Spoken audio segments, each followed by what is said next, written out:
I'm Russ Joy. You figured that out because you're smart. It's also the name of the show, and I am back. I am back from Toronto. I'll tell you what, Toronto, nice city, really nice city. I have nothing but good things to say about Toronto. I think I'm going to be dropping some very shoddily done travel clips on this channel and some other socials from St. Lawrence Market, which is really cool, very underrated, akin to Reading Terminal Market. So hit that place up on the last day, went to the CN Tower, which is now featured on the desk here. You can't really see it. Let me see if I raise the desk up a little. You raise me up. There you go. CN Tower is now represented here. It was a really, really great week. Like, legitimately great week. Excellent conference, all that kind of stuff. Got to go to the Hockey Hall of Fame for an event. There's just a lot of stuff going on up there. I will say, very disconcerting to be disconnected from regular TV. And by regular TV, I mean, like, access to, like, my YouTube TV account. When I tell you that it's, like, disconcerting, I mean that in the best way, but also, like, it is wild. There was no cable at this room. It was like an apartment. And I had to, like, argue back and forth with the company that was, like, renting it out. And they gave me access to something called Rally TV, which I've never heard of before. And the audio and the video are out of sync by, like, 15, 20 seconds. I have no access to, like, normal news networks. I'm checking Twitter nonstop because I'm seeing all this stuff going on abroad and some of the boom booms that were dropped from the sky. And all I kept thinking to myself was, I can't wait to be home just so I can at least kind of tap into what's going on, you know, like, would be really, really great. And here's where we're at.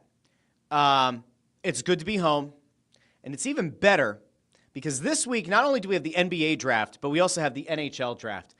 And the NHL draft, especially for your team, your town, your Philadelphia Flyers, might have gotten even more interesting. Now, there is a potential here that there could be somebody coming on the show here shortly. I hit them up last second, so if and when this person is available, they're going to hop on the show because Trevor Zegras was traded to the Flyers today. Now, this isn't like one of those moves that comes out of absolutely nowhere, but it's certainly really, really interesting. And it is a move that I think has a ton of potential upside for the Philadelphia Flyers. And it's a guy that they have been circling for quite a while. Now, all of this goes down just mere days, 4 days away from the NHL draft, where previously the Flyers had 3 first-round picks, 4 second-round picks. So they've parted with a second-round pick, number 45 overall. They've traded away one of their bottom 6 forwards in Ryan Poehling, and they've also dealt a 4th-round pick next year. And what they've brought back is this guy, and Trevor Zegras, who has certainly gotten people talking, and is certainly a guy who the last 2 years, the name has been floated out there, primarily around the Morgan Frosts or maybe the Joel Farabees of the world. Could there be a one-for-one swap? There were thoughts out there. Could the Flyers look to move a guy like Cam York for a Trevor Zegras in the past? And up until this point, it had always seemed like it was just a really, really high asking price from Anaheim. Now, the Flyers and the Ducks have worked out deals, most notably the Cutter Gauthier for Jamie Drysdale move. And oddly enough, or interestingly enough, the Trevor Zegras move also comes with this like very important chemistry thing that he and Drysdale are good friends, and so is Cam York. I mean, there are pictures floating around, if you're on Twitter right now, where you'll see people putting up the pictures of York, Drysdale, and Zegras together. So there's an automatic chemistry thing there. Now, again, do I think the Flyers should trade Cam York this offseason? I do. Will they? Will this change the likelihood of them trading? Maybe not. But those three, having good chemistry, having a friendship, it all matters. Zegras is going to be a very interesting addition to this team. We're going to break that down. Guest just confirmed they're going to hop on in a couple of minutes. I don't want to give away who that person is yet, but when that person shows up, I will be interested for their take on it because they happen to not have had the ability yet on a microphone to explain their thoughts on Zegras. So make sure you kind of hang out around here. Now, a little bit later on in the show, we're also going to talk about Paul George because the NBA draft is also this week. There were rumors last week that the Sixers might be trading down from the number 3 overall pick, perhaps to unload the Paul George contract, move back a few spots. There was also the report last week that Ace Bailey canceled his potential meeting with the Philadelphia 76ers. Now, what that could all mean, could there be a potential that he's been guaranteed the number 2 spot in the draft by the Spurs, which would allow Dylan Harper to fall to the Sixers? Seems unlikely, could be on the table. And we'll wrap up the show today with a little bit of love for Jesus Luzardo, who very much appears as though he may be back. And the beauty of ending the show with Jesus Luzardo is that at 3 o'clock on the Joy Media YouTube account, as well as on the Phightin Words account, Phightin Words will be going live with Bob Wankel and Anthony Sanfilippo, where they're going to dive into everything there is to dive into about the Phillies and the fact that they are now in first place in the NL East after taking 2 of 3 over the weekend against the Mets. So it's a loaded show, a lot to get to. I do want to thank everybody, though. Friday's episode with Adam Kimelman became one of the most watched episodes of the year. I think we're around like 3,800 views or something on that episode from Friday. So that was a great breakdown. Kimelman's excellent at breaking down all the prospects and such. But there's a man who I now see in the background. He's waiting backstage right now. And he's the guy that I'm excited to have on. And he's the guy that I'm sure that many of the Flyers faithful are excited to hear from. I'm going to look and see if he gives me a thumbs up. If he has a thumbs up, we know we're good. All right, ladies and gentlemen, who better to bring on than somebody that you may or may not hear from around the Philadelphia Flyers on a daily basis? Jason Martinez is here. Jason, how are you? Mystery guest again. I did a mystery guest thing last week, too. I didn't know I was a mystery guest. Yeah. I did. So welcome in. How you doing, fella? Doing good. I was at the Flyers alumni golf outing this morning, taping some stuff with Anthony Sanfilippo, as a matter of fact. And all of a sudden, out of the blue, my ride home, boom, Trevor Zegras is a Flyer, and I'm waiting for the compensation. And I see the compensation. I go, huh? That's all they want. That's all they had to give up for him? I couldn't believe it. It kind of felt like an absolute haymaker, right? Like, listen, the Flyers used my clip last year in some of their promotional stuff where I said the Danny Briere has officially begun. Briere. This to me feels like one of those moves that's kind of like it's not like a big balls on the table. That to me is like a trading up for a Roger McQueen. This is the thing that I keep manifesting into the world. We'll see if it ever happens or not. But this is like one of those incredibly low risk, high reward sort of moves. And like I was telling the people at the start, for the last year or so, the names like Frost and Farabee and maybe even York have been kind of floated out there. There was a thought that it might take a first-round pick. Now, Zegras has missed time over the last 2 years. There was also the concern about, would Torts be a fan of coaching Zegras, all that. For this to go down, for it to cost you a bottom 6 forward in Paling, the number 45 overall pick, and a 4th-rounder that, unless somebody finds a needle in a haystack next year, probably amounts to nothing, I was shocked. It sounds like you were pretty shocked. Does that kind of speak to where this player's value has just gone overall in league circles? Because I think everybody would have expected it would have been at least a little bit more, right? Yeah. I mean, you would have thought a first-round pick, a little while ago. But, again, he had the injuries this past season that he dealt with. And the thing is that the amount that he's been injured is concerning, and it hurts his value, for sure. But the thing about the injuries is none of them are repeat injuries. He had a torn meniscus in his right knee. That happened this past season in December. He came back in January. He missed about 6 weeks. He had a broken ankle from January of 2024 that kept him out a significant period of time the year prior. And he had an injury in 2023 that caused him to miss 20 games. So he's missed cumulatively over the last 2 years quite a bit of hockey. Yeah. You look at 31 games the year prior and 57 last year. It's 88 games. But the thing is that also affected his values. In those 88 games, he only had 18 goals and 29 assists for 47 points, when the 2 years prior, he was at over a 60-point per season guy. So his value clearly did decrease quite a bit. And I think it's interesting that Danny Briere did business with the GM that he did business with before, too, clandestinely, and that's Pat Verbeek. They did the Cutter Gauthier deal, of course, and nobody knew about it. We didn't know this was coming. It's a classic low-risk, high-reward, change of scenery guy. And we should have known because they told us they were going to do this. This is the kind of guys they were looking for. Yep.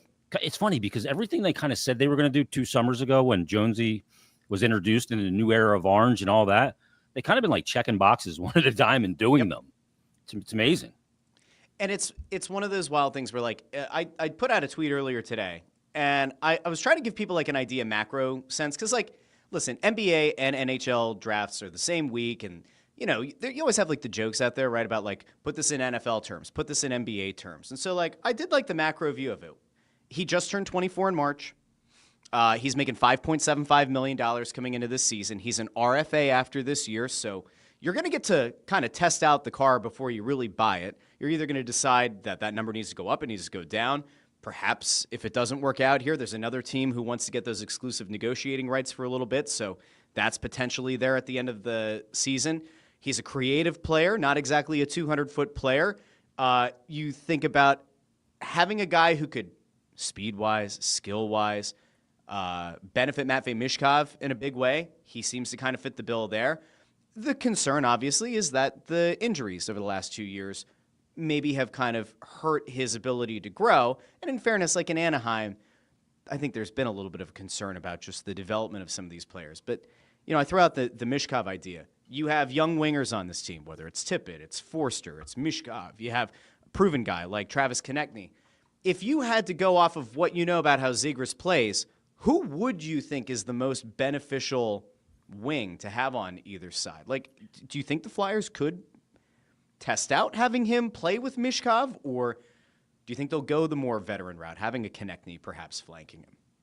I don't know. I think you look at everything because it's weird because you don't know when chemistry is going to. Sometimes you think two players will be great together and they just can't play together.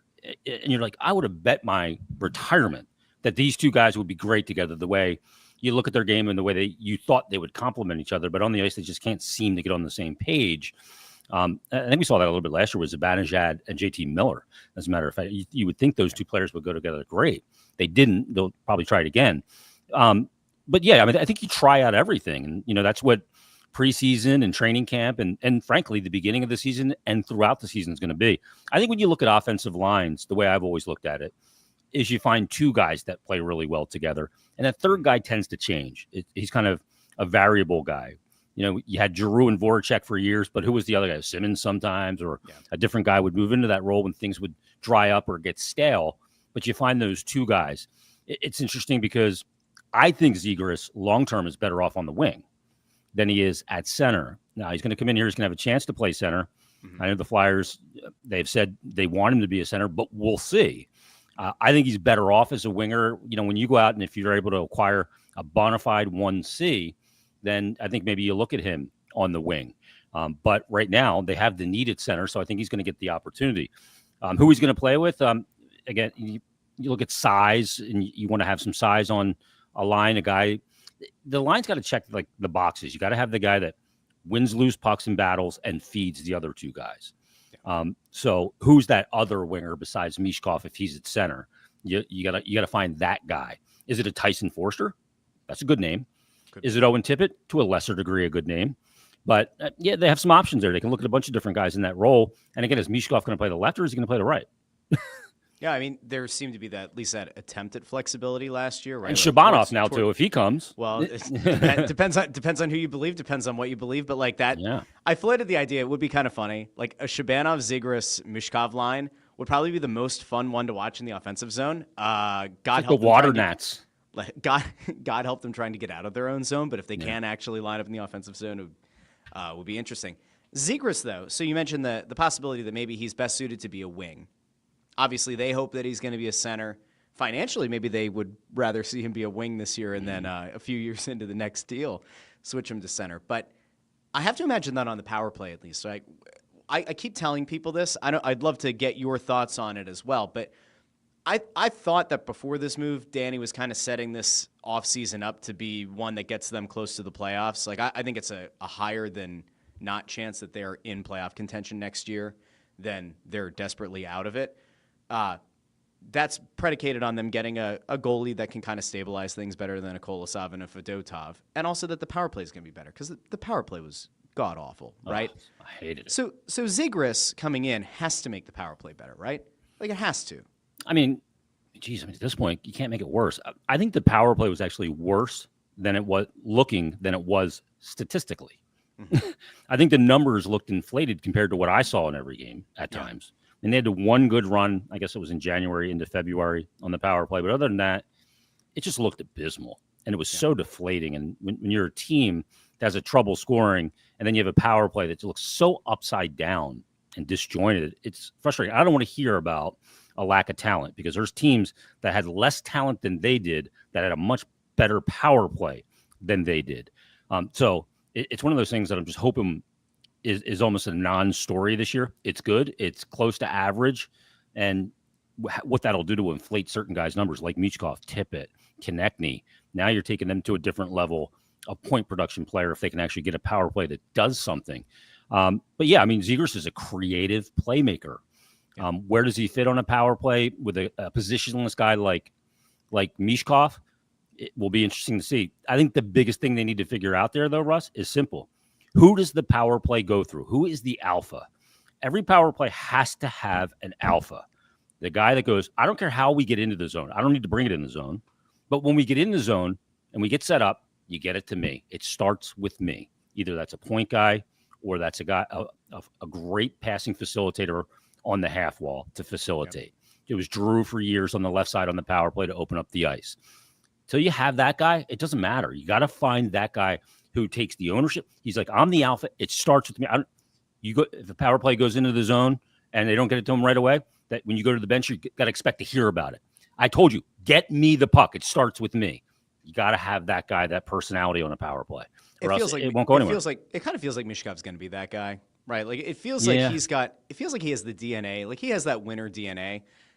Remember, like the reports coming out when he was initially drafted or being scouted, there were some people that tried to float out, this is Chicklets guys, tried to float out the idea that, he was a hothead, he was a pain in the ass to play with, guys didn't like sharing the locker room, all that kind of stuff. And it was all baloney. And what we ended up seeing after he got drafted, and then especially once he came stateside, was that a few of the vets who he played with in the KHL said the thing that stood out about him is that at such a young age, he knew exactly what he wanted. He knew exactly how he wanted to play and reach that next level. And a lot of older players just aren't used to that from a young guy. So to me, he kind of has the DNA of the alpha dog.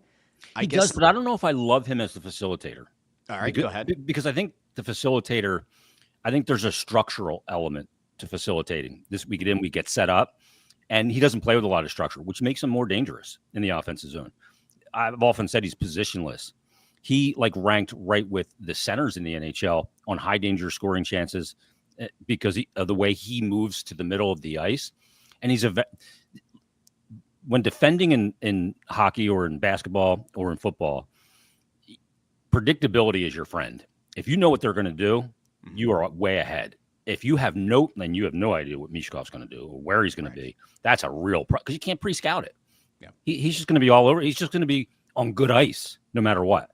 So I'd like to get it to him very early in a power play because I think his vision, his execution, his IQ it's clear. It's through the roof. So he's got to be a huge part of it. It's going to be really interesting to see where they go next because I do wonder how much this changes their draft plan, right? So we've kind of gone back and forth. I had Kimelman on Friday.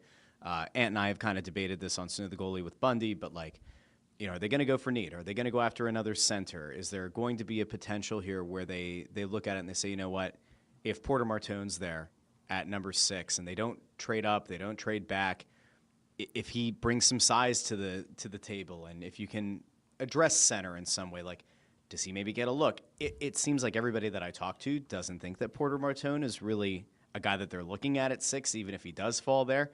Feels like they'd probably still swing for a center. Just based on the fact that you kind of seem to feel like Zegras might end up being more of a wing.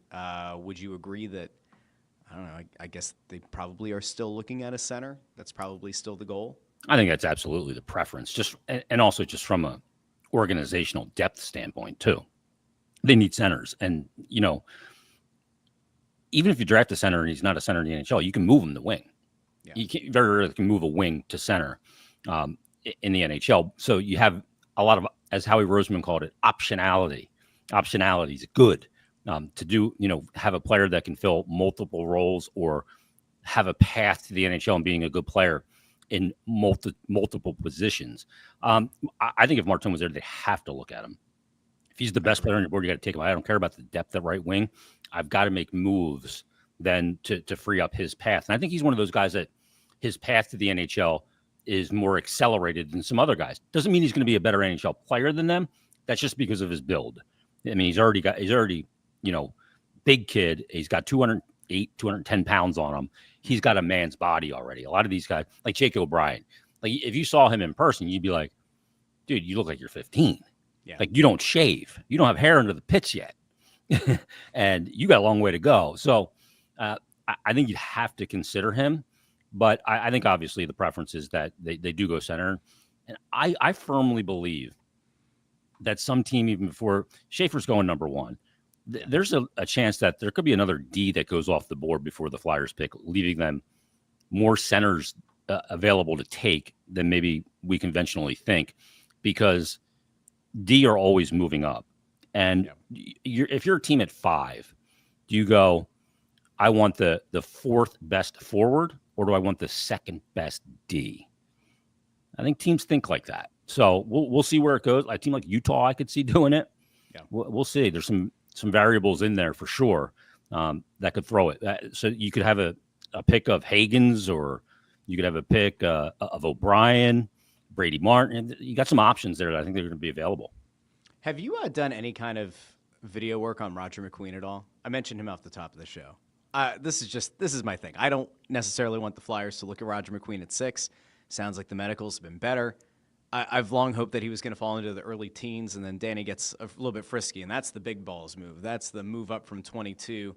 Get the guy with the thing you can't teach, size, 6'5" frame, and you kind of throw all your chips in there and say, all right, if we're going to take a swing here, we get our guy at 6, whoever that ends up being, but you try to move back up and see if you can get the steal of the draft. Like, have you watched much on McQueen? Do you have a feeling either way about whether or not you think he's going to ultimately be a, can we say, very good NHL player? Yeah, I mean, with him, it's really interesting because he moved up so far and so fast. Craig Button had him early season this past year at 30. Now he's got him at like 5 or 6. It's crazy the rise that he has had. You can do that if at 6 you get a guy that you feel is going to be a really good NHL player. And that's the plan. That's what you're doing. You're getting a guy that's going to be a difference maker for you, not a superstar, but a really good top player for you. Maybe a superstar. You never know. But you can take that swing in a draft where you have multiple picks in the first round. You can't, it's tougher to do when that's the only thing you do in the first round, because if it doesn't work out, you have a gap. You have that gap and you're missing it, especially at the center position. And we saw him do it with O'Brien before. That also was a big risk pick back when Ron Hextall did it with Jay O'Brien. But they also had another pick in that draft. Jay O'Brien everything went sideways for that kid. Yeah. He took the risk on it, but way too early. But I don't know. How far do you have to go up to get him is the question. Yeah, and ultimately, what will it cost? 10 or 12? I think that maybe 12-ish is probably the range. Here's the thing that I don't think a team wants to drop back, though, from 12 to 22. That's the problem. You're probably right. And so that's where it comes down to, what exactly are you going to be able to sweeten the pot with? Is it getting 22 and 31 and something else? The thing that it feels like to me that people automatically, there's this, it's almost like a gag reflex, right? It's like getting the hammer on your knee, that little reflex test. Anytime you mention the possibility of trading up or offer sheeting, because I'm a big believer, offer sheets sometimes make sense. People typically fire back with, well, you can't give up the lottery ticket for Gavin McKenna next year. And I think that has to come from a place. If that is your mentality, that also means that your mentality is that no matter what the Flyers do this offseason, they're going to finish in the bottom 11 next year. Because in order for you to be able to move up for Gavin McKenna, right, to make one of those unprecedented kind of leaps like the Islanders did, or even like Utah did, right? Yep.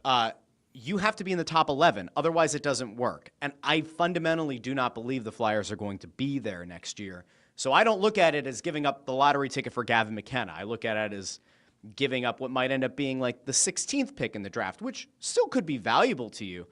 But if you're moving up for a guy that you think is ultimately worth it, then it's worth it. It's just part of that organizational calculus, I guess. I always say for guys that the minute they think about should they retire, they should retire. Once you've planted the seed. So if you think about Gavin McKenna and that's the reason why you're going to or not make a deal, then you're not in the right headspace. The real big question is going to be, no matter what, we'll see what else happens this offseason, but what do they acquire in net? how do they stabilize that position to be at least, league average? And I'm not looking for a 912 save percentage for the team because that's not realistic anymore in the NHL. It's going to be about 900 because of the lack of quantity of shots teams are taking these days. But you got to be at least league average in goaltending, because that can undo you. That can undo any team. So McKinnon's in place for me until they show me the solution at goaltending. And the solution, in my opinion, is not Sam Ersson and Fedotov, not Sam Ersson and Kolosov, obviously not Bjarnason. So who's that other goalie to share the crease with Sam Ersson? That's the big question for me. Seems like Jake Allen's been a name that's been floated out there as being a potential target, could make sense. He's a veteran guy, Thatcher Demko, his name only was 1 kind year of floated left. out there. 1 year left. Injury prone, though. Could be a high upside guy that was in the mix for the Vezina. There could be I something. talked to Kevin Woodley about him. Kevin covers the Canucks for the NHL.com, and he's the in-goal radio guy. And I just talked to him last week about Thatcher Demko, and I said, did they figure out the injury? And he said they're pretty sure they have it figured out now. But he's a guy that, if you trade for a guy like that and he gets hurt, you're right back where you were last year. Yeah. So that's a little risky. Like Gibson, same thing, missed a lot of time. It's risky. Gibson's got a couple years left. Demko's got one, and only at $5.1 million. So, and the Canucks aren't looking to trade him. They want to go into the season with both guys because they think his value might go up in season as a deadline guy if he can prove healthy and be good with Lankinen. So you're gonna have to give up a pretty penny to get a guy with 1 year left in Thatcher Demko as well. Well, it very much feels like Fedotov is going to ultimately be spending the year with the Phantoms, right? That money. He'll get some Flyers games. Yeah, invariably there'll be some injuries, right? There will be an injury. If Sam Ersson's one of your two goalies, there will be an injury at some point this year. You just hope it's not the fourth groin pull of the year or whatever for Ersson. Especially in the beginning of the year, like the way he started last year. Yeah. That's a horrible way for a goalie to start a year, kind of in and out. Kolosov, very much. I think this is gonna be like somewhere between The Bold and the Beautiful and The Young and the Restless, right? Like on CBS after Price is Right is over. There's gonna be that nice little stopgap soap opera. You have people who said that he claims he's going back to Belarus. There are others who say no. The plan is for him to be at Flyers camp. I think it'll be in the ECHL and also stay in Belarus as a result. Because if Fedotov's going to be with the Phantoms. And Bjarnason's definitely going to be with the Phantoms. Yeah, you're not going to have three guys. Learn Reading. Yeah, go visit the Pagoda in Reading because you'll be in the East Coast League. So if he ends up back in the K, although that's like the weird thing of all of this, right? The Flyers still own his rights, so the idea that he's going to just be able to kind of not bully his way, but make his way back to Dynamo Minsk or something, that would I think be the first time that a KHL team in recent memory would have violated the rights of an NHL team. CBA. I'm not exactly sure that you want to do that. It does feel like there's been that good pipeline because, as we know, they'd have to give them permission. NHL teams and KHL teams, they definitely never speak to one another, and they're not allowed. Not allowed. These players just figure out ways to buy themselves out of their contracts. There's nothing to do. But in the midst of all that, I just can't imagine that even the KHL would want to have that precedent set where you're trying to claw a guy back. They'd have to get permission. Yeah. And look, does it behoove the Flyers to give it or not? Do you want the guy to just sit and rot? Or if he can go over there and play well for Dynamo Minsk, maybe he ups his trade value for you. I don't think he's going to up it to a point where it's going to be substantial, though. I really don't. So, I'm really disheartened with the way his whole kind of thing is gone. Going back to last summer, not being here for development camp, saying he overslept a flight or something. What are we? This isn't kindergarten. What are we doing here? And then the 3 goalie thing, which never works at any level. And he wasn't on the Phantoms playoff roster, didn't play. So, there's a lot of things there that era is probably kaput. Yeah. Before I let you go, because I know that you've got places to go and people to see. I got to go get radiation. I can't wait. Well, so there have been people asking all along from the time you came on the show until got Andrew Fawcett here with a super chat. Thanks, Andrew. Says looking strong. There are people asking about how you're feeling, how things are going. So you say you're going for radiation. I want to give people an update for those who might not be keeping up with your day-to-day, how things are going so far.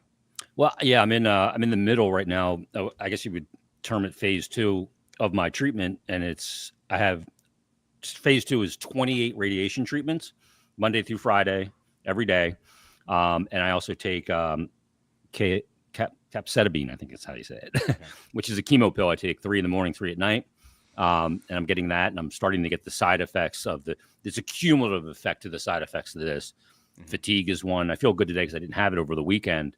But as I go through the week, I'll be getting more and more fatigued, and it gets really fatiguing by the end of the week. That combined with the chemo pill as well. But the chemo infusions that I went through from January through April for 4 months, they were effective. So that's good. My scans after were good. When I'm done this on July 14th, but who's counting? I'll have 3 months before I get scanned again, which I didn't even know about until just recently. And that's because they got to let my insides heal to get a proper reading of, where I'm going to be at that point. Hopefully I'll be cancer free and I can maybe avoid the surgery if I can go in, and if they want to go in and do the surgery and make it totally curative, I can make that decision at that point. But I'm having the surgery if there's any cancer left in me, for sure. If I don't have any cancer, if I have NED, no evidence of disease, then I'll maybe have to make a decision. Surgeon did tell me I'm not going to open you up if there's nothing to take out. So I'm going to have another surgery now for hernia. So yeah, I busted through my inguinal hernia through this process. Won't tell you how because it's not pleasant. So yeah, I mean, I'm like falling apart, but we keep pushing, we keep banging, and we're going to keep going until this is in my rearview mirror. But if you're 45 or older, get a colonoscopy. If you're not feeling well, advocate for yourself. I didn't. And that's how you can avoid being where I am. They took 3 polyps out of me when they went in. They also have one that was a 5-centimeter tumor. So that could have been a polyp if I would have gone in there when I was supposed to, but I didn't because I was scared of a colonoscopy. So I saw somebody ask about Alex Lyon. Yeah. Oh, yeah. We'll throw it back to that real quick. Where was it at? Here we go. Joe Papel says Alex Lyon is a UFA, also played in the Phantoms 5 overtime game. Yeah, took the job from Bobrovsky a couple years ago. What about signing Alex Lyon? So, I mean, Alex is interested. He didn't leave here in any way in a negative way, and he ended up getting a great opportunity elsewhere. Could you see a scenario where he comes back with this dearth of experience and says, "All right"? I'm very tight with him. I have texted with him. He's open to I'd love to come back. Wow, loved his time here. He's a great guy, insanely smart, a political science major from Yale. Not bad, not too shabby. And he would love to come back, great communicator. I just don't know that he's consistently at the pedigree that you need. Yeah. And I hate to say that, but I don't think that that's the answer in this situation. But he is available. I mean, he's played really well, really carved himself out. A good NHL resume over with Detroit and with the Florida Panthers and Carolina. So he won a Calder Cup and famously in that picture was giving it the finger. But yeah, good guy. I just don't think this is the right spot and situation for him, unfortunately. I'd love to have him back, but I just don't see it. Remains to be seen what'll happen. I do want to thank you for hopping on. And last minute, I felt like of all the people to bring on, felt like people, get a little boost from hearing from you. Yeah, I'm excited about this because the big thing about it, Russ, for me, is he a player that's performed well lately? No. I think the big thing about this is, it's another thing that they said they were going to do that they're doing, but also this is a symbolic move for this next phase. You got to take some low risk, high reward plays to be good in this league. I mean, look at Florida. Forsling, a waiver pickup. Verhaeghe, a waiver pickup. Dude's got like 5 or 6 Stanley Cup playoffs game-winning goals in overtime. You got to find those guys in a 32-team league. You got to have some stones. You got to put some, chips in the middle of the table. You might lose some of them. You got to be damn near perfect to become a really good team in today's game. But that's the thing with Zegras. Last year of an RFA deal. You're not married to him.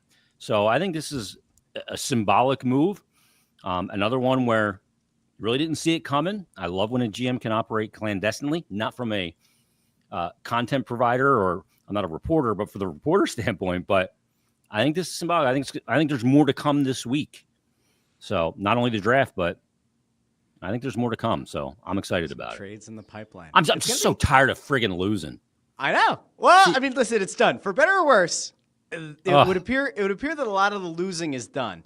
Yeah. I know that people were like listen, at the end of last year, people were very much of the mentality. Gavin McKenna's right there. Suck for one more year. I think the Mishkov coming over thing fundamentally changed their plan. They won't admit it, but I do think that it fundamentally changed a big part of their plan. I think that they probably would have been willing to suck again next year had it not been for Mishkov coming over early. But at this point now, the biggest organizational malpractice you could commit, at least in my mind, would be not getting him a center.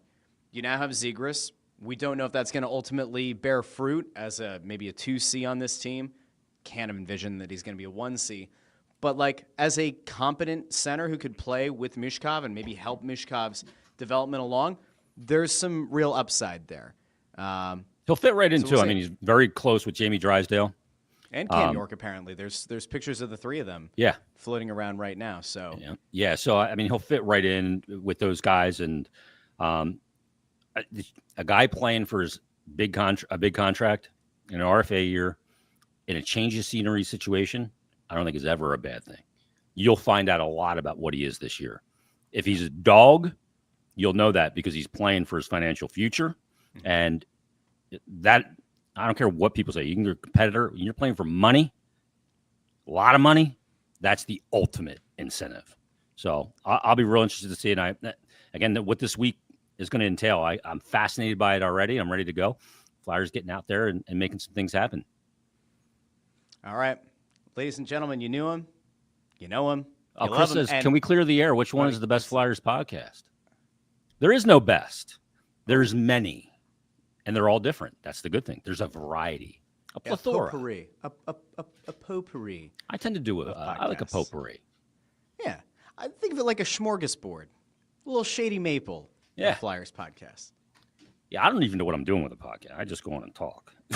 I'm just a radio guy. And the people love it. And they keep going back for it. So you got to be doing something right.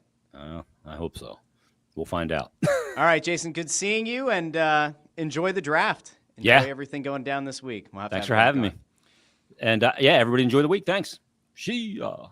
All right, that's Jason Martinez. You can go find him over on Flyers Daily and doing stuff each and every place you could possibly get your podcasts and over on the Flyers YouTube channel doing the Flyers Daily stuff. So good on him. Glad to see that he's doing well. Glad to hear that he's doing well. Gary Oak over here with a good comment says, glad there's room for collaboration with Flyers sports media. That's correct. That's the whole point. Listen, I'm not going to take us from a positive place to a negative one, but Flyers Twitter this weekend was an absolute insane place, and Sunday was even more bonkers than normal. Some people, I don't know what to tell you.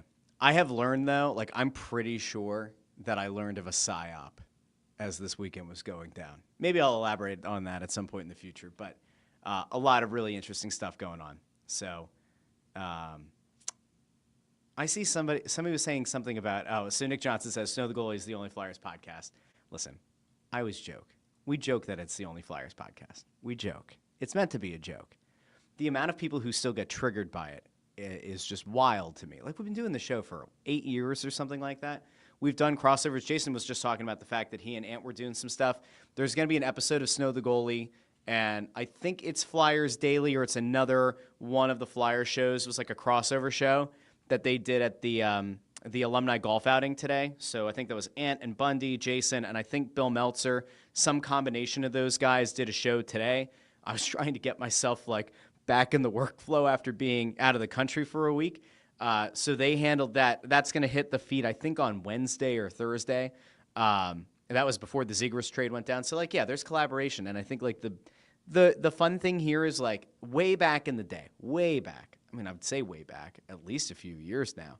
We used to have, a faux rivalry with Broad Street Hockey. And I think, cleared the air about this before. But, I thought it was fun at the time. And then they sold their show to PHLY. They're doing a daily show. They're doing great. They seem to continue to grow. They're having a lot of fun. I'm happy for those guys, for their whole staff. And Snow the Goalie continues to do Snow the Goalie stuff and continues to grow. And we still enjoy doing that. And there are other shows that pop up along the way, and I wish them all well. I do think that some of them are totally full of shit and are probably a bunch of frauds. However, I hope that they do well. And if ultimately there are people who choose to listen to them and follow them for news and insight and all that, I hope it goes well. Ultimately, there are a finite number of jobs that can pay you enough to be able to cover a team for your day in and day out job. There are very few of them. And even from the writing perspective, there are so few jobs available with a big enough outlet that you get, the market penetration where you're able to find more and more readers. So I wish everybody the best. I truly do. I harbor no ill will, except for some of these fucking dopes over the weekend. I don't know what we're doing, but I do wish them well. All right, so I want to go over to, I did the V, so we got balloons. Okay, here we go. I saw some other questions that were in the comments, and I just wanted to see really, really quickly if there was anything else that was worthwhile. I did see a question over here really quick. Here it is. So Timpo717 checks in and says, Russ, would you agree that trading for Zegras is a sign Briere is moving to phase 2 of the rebuild? Yeah. I was just saying this with Mertitas a little bit ago. So I think if we hooked up Keith Jones and Danny Briere to a lie detector test. Let's get Maury Povich. What's Maury up to these days? If we hooked them up to a lie detector test, right, and we said, what was the original plan? Here's my guess, right? This is just based on some inference and nothing more. I think that years ago, what was it, a year and a half, 2 years ago, when Jones and Briere were officially given the reins and Torts was still here, I think that their plan, especially when Mishkov fell to them at 7, was, all right, we're not going to get Matvei Mishkov over here until the 26-27 season, which gave them effectively 3 seasons for them to tear things down, maybe not all the way to the studs, but to tear things down, build back up through the draft, eventually through trades, through free agency. Once Mishkov came over last season, ahead of the 24-25 season, 2 seasons before they thought he would, that changed the calculus. So, what I would have considered phase 1 as, the teardown, phase 2 is, trades and, some free agent, and then phase 3 is, kind of whip it out on the table, and that's phase 3 where you're going, big game hunting. I think they found themselves in this weird spot where for the first year, they could do phase 1. When Mishkov came over, they were kind of throttling. They were kind of in between that line between phase 1 and phase 2, because ultimately what they saw last year is they didn't have good enough centers to get the most out of Matvei Mishkov. Briere and Jones are smart guys. This organization is full of smart people, men and women who dedicate themselves to this team, this sport. They know that the center position wasn't nearly good enough, right, for Matvei Mishkov going forward. And so I did think that this offseason was probably going to be the start of phase 2, because you were going to have to do something to supplement some of the significant holes that you have on this roster, namely at center. Now, Zegras, again, will he be a top 2 center on this team? Will he ultimately be the 1C or the 2C if and when they contend for a Stanley Cup? I would say iffy. If he's your 2C, that's not bad. There's a question earlier about Jet Lashenko, too. What does this do to Jet Lashenko? It takes a lot of pressure off. Certainly takes a lot of organizational pressure off of having to fast-track him here. It probably also gives him the ability to take another year of development and growth. It doesn't now necessitate him coming up next season. If he earns a spot out of camp, that's different. Could I envision a scenario where you see some combination of Cates, Couturier, Zegras, and Lashenko as your centers? Yeah, I could see that. Are you going to have Lashenko playing 4C? Hard to imagine that. Do you want Sean Couturier to be your 4C? I'd take the salary out of it. He's here, whether some fans want him to be or not. I don't think he's going to be nearly as bad as a 4C typically is, right? But could I envision a scenario where Lashenko is playing bottom 6 minutes? You just paid Noah Cates. You probably don't want him to be your 4C. If he is it the worst? Maybe you have some combination of Couturier, Zegras as your top 2 centers, at least to start. See if Zegras can hold up to being a center. See how he plays with Konechny and Mishkov and Tippett and Forster and the whole crew. Cates is your 3C, Lashenko's your 4C, or maybe you flip them. It doesn't really matter. The big thing is you need to see that continued development of your wings. If nothing else, you need to have at least good enough talent at center to maximize those younger guys on the outside, to help Forster take that next step, to help Tippett take another step, even though I think he'd probably be the one that I'd look to move, honestly, would probably be Tippett.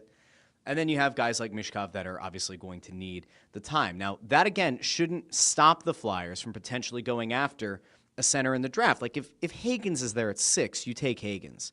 If you like O'Brien better, fine. If you like Brady Martin better, fine. If you want to trade up because you think that Frondell's going to be the way to go, cool. If you think you could somehow swing a trade for the number 2 spot in this draft and go up and get Michael Misa, or maybe there's a pick no one sees coming at number 2. You trade up to 3 and you get Misa there. Like, I don't think it'll happen, but like anything's possible. My long-held thing that I continue to try to manifest is that the Flyers are going to move up from 22 to somewhere in the early teens and get a Roger McQueen, and then you get to find out over time if he can grow into that massive frame and if the talent is there and if he plays hard, and maybe he ends up being the steal of the draft. So many things are being set into motion, but the big thing you should take away from this, especially today, the big thing if you're a Flyers fan that you should 1,000% take away is that this front office is going to be aggressive when it makes sense. They are going to be aggressive where it makes sense. They're not going to do a desperate deal. They're not going to repeat the sins of like a Chuck Fletcher trading a second-round pick with Shane Gostisbehere just to get off that contract. You're probably not going to see them move a high pick for a guy like Rasmus Ristolainen. They're not going to do that. I mean, hell, if we had been honest here, I saw somebody, I think it was Anthony DeGrazio over on Twitter earlier this morning, put out, like, what would you trade for Trevor Zegras, like, to get him in orange and black? And I said I wouldn't, right, because my mentality was it was probably going to cost you a future first-round pick, or maybe it was going to cost you multiple seconds or a conditional pick and a player. And I didn't think that it was going to be worth it. In fairness, I don't think anybody saw Trevor Zegras getting traded for number 45 overall, a fourth-round pick, and a bottom 6 forward in Ryan Poehling. Poehling was a really good player for this team. He's a valuable bottom 6 guy. I don't want to make it sound like Poehling sucks, because he certainly does not. He was a good fit on this team. He was a good guy for them to have. But like, you have those 3 assets and you trade them and you get a guy who comes back who could potentially be one of your top 2 centers potentially. He's only 24 years old. Yes, there have been injury concerns. Yes, he's never gotten to the 30-goal mark. Yes, there have been concerns about whether or not he can hold up and ultimately play center long term. He's 24. You bring him in. You see if there's any kind of legitimate chemistry that he can have with Mishkov, with these other young wings, and you go from there. And this also shouldn't then stop them from potentially pursuing a center in the draft. Nor, by the way, if you ultimately find that Zegras is probably better suited to be a wing, it shouldn't take you out of the mentality that Porter Martone is worth the number 6 overall pick. Like, if he's the best guy on the board at that point, I'd rather them take the best player available, especially if they think he's ultimately going to be the best player available at that spot, like long term, like that he's going to have the highest ceiling. He's got to be at least considered. So that's it. All right. Let's see. Wally17 says, "Oh my God, it's 82 games, Russ, you dummy. They will try all different situations. Thank God Jason is smart." I don't know if this is from right now or if Wally's watching on delay. Yeah, it's 82 games. Yes, they're going to try all situations. That's what hockey coaches do. That is kind of how this thing works. Unless you're a total dipshit, then you try to wedge somebody into a very linear role and you don't give any flexibility. That would be a horrific idea. All right, now I did see that there are a bunch of things. Jerry Martin says, "So you're saying Danny can close?" Mockingly. Yeah. Was there a thought out there that he couldn't close the deal? Because, like, I know people were upset last offseason that he didn't make moves, but, like, it was pretty clear that they were trying to get one more high draft pick, and it just so happened that it worked out. Mr. McPhilly says, "I really like that Briere made this move early in the week, and it wasn't a panic move made after other things failed post-July 1st.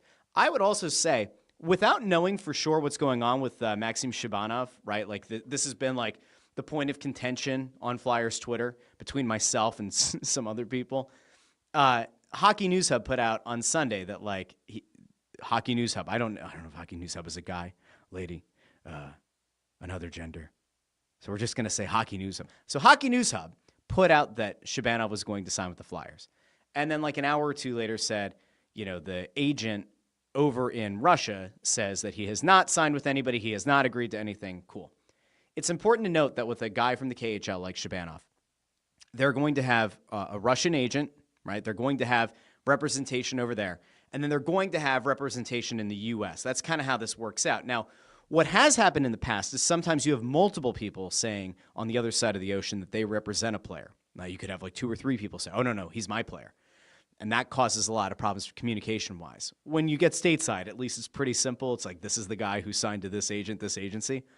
No one knows, right? Anybody who tells you right now that Shabanov is signed is not telling you the whole truth. Now, Hockey News Hub hears it. I tend to defer to Hockey News Hub because that person was also the one who was like at the forefront of Mishkov coming over early, has a track record of being right about a lot of these Russian players early. I kind of defer there. Despite the fact that it's not a person with an actual name putting it on the account, I go by past precedent. This person has been very good and very accurate. So I'll rock and roll with them. If Shabanov ends up coming over, now you've added even more skill. Yes, a small guy at like 5'8", not a very big body. But if nothing else, like this team should be exciting. That's kind of like where you want phase 2 to go, right? So phase 1 was kind of like tear down, get rid of some bad contracts, get rid of some players that you don't believe in the upside of, Frost, Farabee, move those guys out, and even hell, like moving out Provorov. That was another piece of this. They tried moving Sanheim, remember, and then that didn't happen, and Torrey Krug wouldn't move the no movement, and then it ended up kind of being fortunate for the Flyers that trade didn't go through. But they got rid of some guys that they didn't think ultimately were going to fit here long term. They have now reprioritized, and they're bringing in guys who have potentially high upside, high skill, and aren't going to cost you an arm and a leg. Again, Zegras has 1 year remaining, and then he becomes an RFA. If Shabanov comes over, Hockey News Hub said 1 year deal. We'll see if that ends up being the case. They're all low-risk, high-reward signings. And all while this is happening, you have still 3 first-round picks and now 3 second-round picks. You still have 6 picks in the first round of Friday's draft. That's huge. And if you're looking for something to be positive in around the Flyers, it has to be that. So, very cool. Timpo says, love you, Russ, but all signs seem to be pointing in the direction of Shabanov signing with the Flyers. I'm not poo-pooing this. I saw that people were saying, like, over the weekend, you're probably heartbroken, you're upset that they're getting Shabanov. No, I simply, what I thought was trying to be nice, I didn't flamethrow somebody on Twitter like 2 weeks ago by saying that, like, their claims of having intel was bullshit. They were just kind of, like, using some sleuthing about who follows who on Instagram, and they were trying to piece it together and make it sound like they had intel. No, I don't care. My whole thing has always been, if you're going to report something, report it. If you're not going to report it, don't try to like hide behind doing some sleuthing, piecing some stuff together, and then lie and say, I knew it was happening. It's not how this works. If somebody, I don't know, pick your favorite blog, pick your favorite whatever. If somebody who's never reported anything before were to say, oh, the Flyers are getting Connor McDavid, I've been told Connor McDavid has a real interest in the Flyers and could sign there next offseason. That person's probably full of shit. And if somehow there's divine intervention and Connor McDavid signs with the Flyers next year, and that person would then come out and say, see, I told you guys a year ago, maybe you were right. Hard to imagine that you had real intel. I'm not trying to make a mountain out of a molehill. It's just like, I think there's a certain way to do this. I see a lot of people going back and forth about potential trades in the comments. You guys can keep it going over there, over on YouTube, Facebook, and X. Remember, if you're on X and you want to comment, you have to click the video first, go into Periscope mode, and then you can comment. Now, I do need to get us in and out to a couple of other things here really quick because there are other things that we have to get to. I mentioned earlier that the NBA draft is also this week, and God help us, God love us all. It's going to be a total mess, my friends, so woof. So here's where we're at. Paul George. The absolute beauty of a person, Paul George.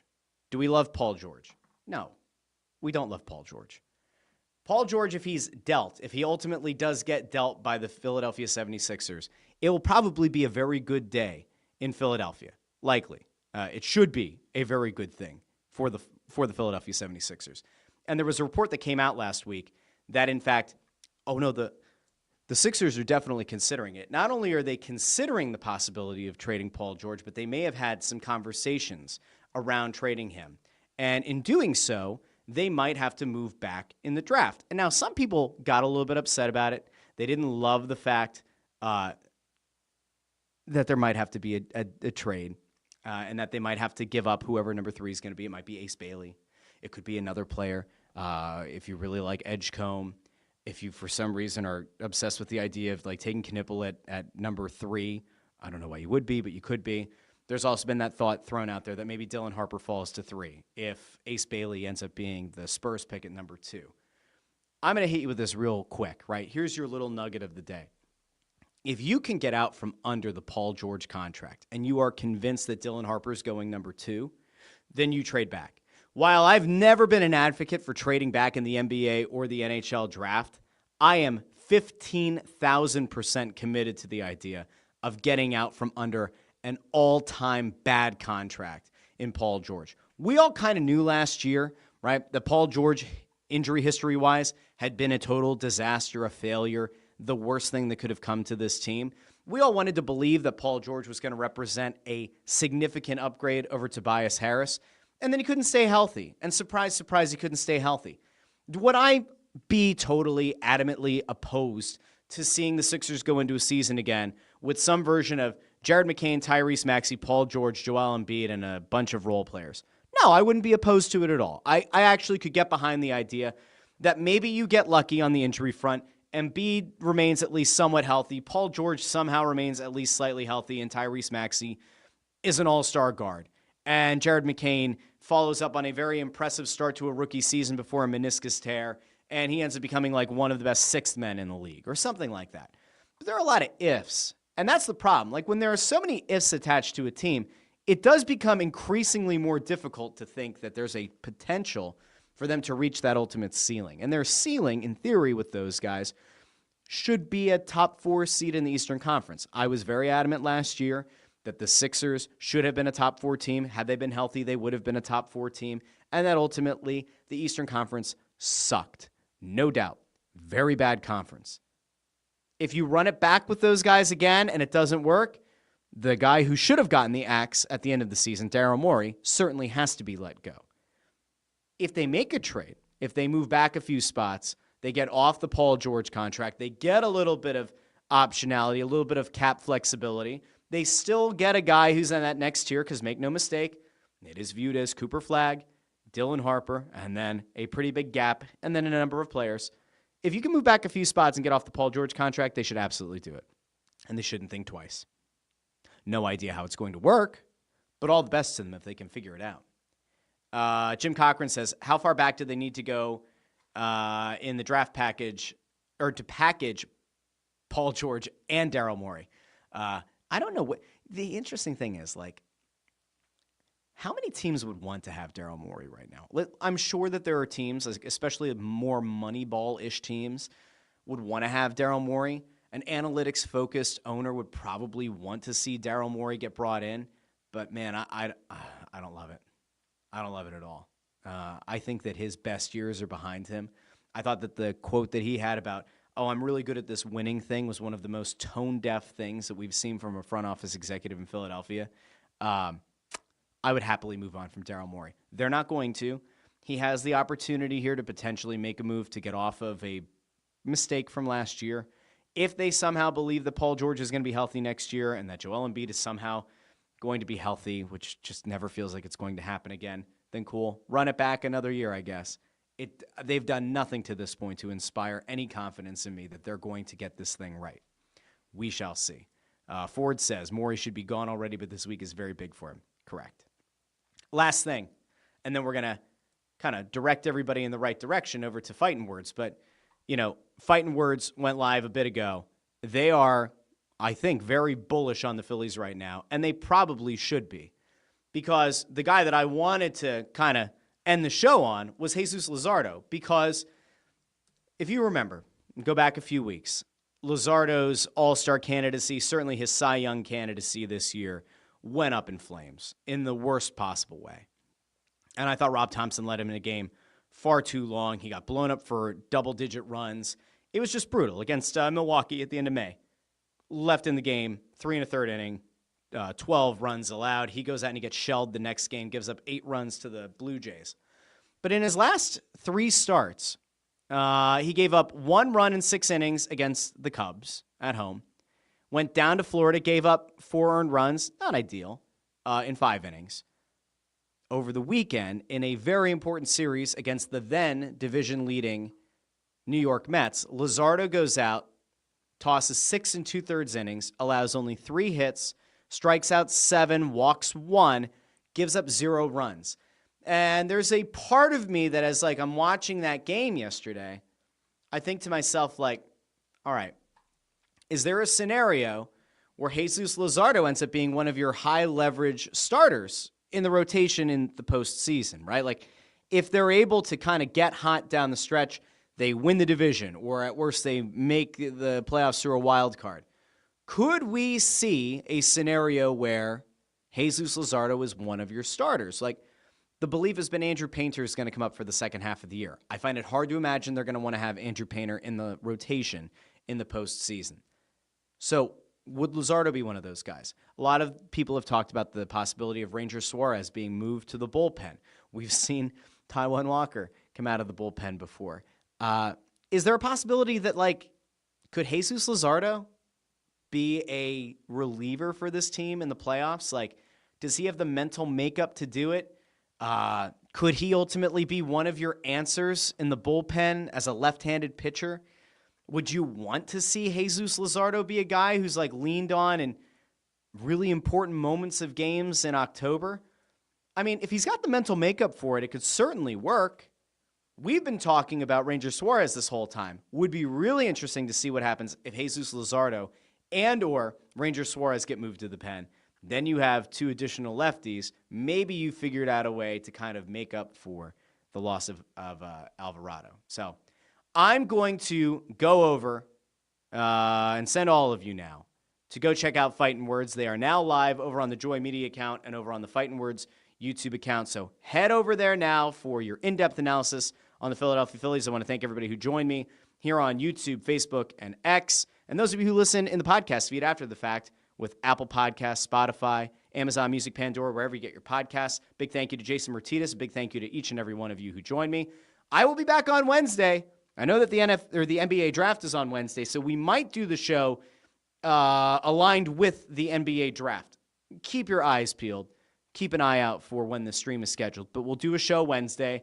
And then Friday, probably do an early Friday show because apparently we're going to be doing something around the NHL draft with Snow the goalie. So you'll have to keep posted there as well for what's going on. So until Wednesday, this has been the Russ Joy Show, and I've been Russ Joy, but you knew that already because you're smart, and it's also the name of the show. Talk to all of you Wednesday here on the Russ Joy Show. Bye now.